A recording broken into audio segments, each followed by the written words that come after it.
तुमचं एक फक्त कार्ड सांभाळून ठेवा. एक कार्ड गेलं की तुम्ही गेले. तुमचे घरचे नाही तर आम्हालाच पकडतील. तुमचा सगळ्यांचा विमा काढून ठेवला आहे आम्ही.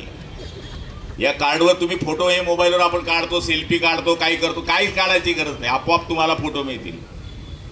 जेवणाची व्यवस्था आहे, नाश्त्याची व्यवस्था आहे, चहाची व्यवस्था आहे, सगळी व्यवस्था आहे. फक्त विनंती एक आहे, आपल्याला सीट नंबर पण मिळाले, काय अडचण.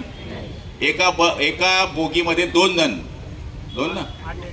अटेंडंट 2 जण राहतील आणि 4 हेल्पर आहे. जी एका बोगी 6 जण आहे. त्यामुळे तुम्हाला काही लागलं, तुमची मुलं म्हणून, तुमचे भाऊ म्हणून तुम्ही त्यांना कधी आदेश करू शकता. त्यामुळे बिनधास्त प्रवास करायचा आहे.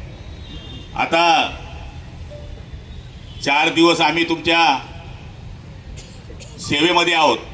4 दिवस ही मुलं तुमच्या सुना पण आहेत आणि 4 दिवस तुमचे मुलं पण आहेत. त्यामुळे हे आता सासूबाईंची सेवा करणार आहे, आईची सेवा करणार आहे, बहिणींची सेवा करणार आहे. त्यामुळे मला तरी असं वाटतं की आज या सुंदर अशा वारीला महिलांची संख्या, SP साहेब ज्यावेळेस आतमध्ये आले तर म्हणले, भाऊ इथं तर 80% महिला दिसत आहेत. लाडक्या बहिणींचा तर चमत्कार आहे साहेब, काय करणार.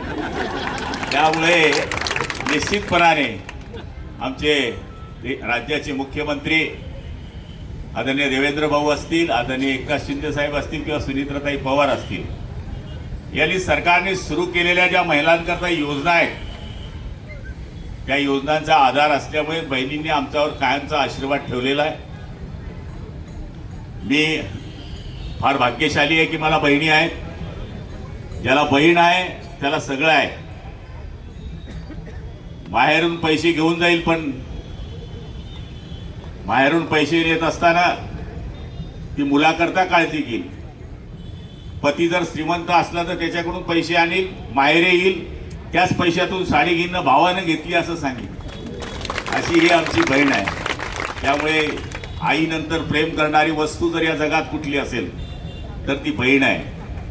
आणि या बहिणींचा आशीर्वादच कायम आमच्या पाठीशी आहे. भावांचा आशीर्वाद आहे. आदरणीय गजानन महाराजांनी सांगितल्याप्रमाणे फक्त एकच सांगा, आता पेरणी झालेली आहे, देवाला म्हणा खूप पाऊस पडू दे. वेळ घेणं आता उचित नाही, कारण की वाजले आता 6. इथून आपल्याला पायी जायचं आहे थोडंसं.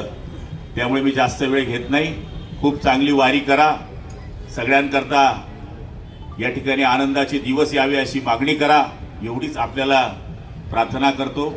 वारी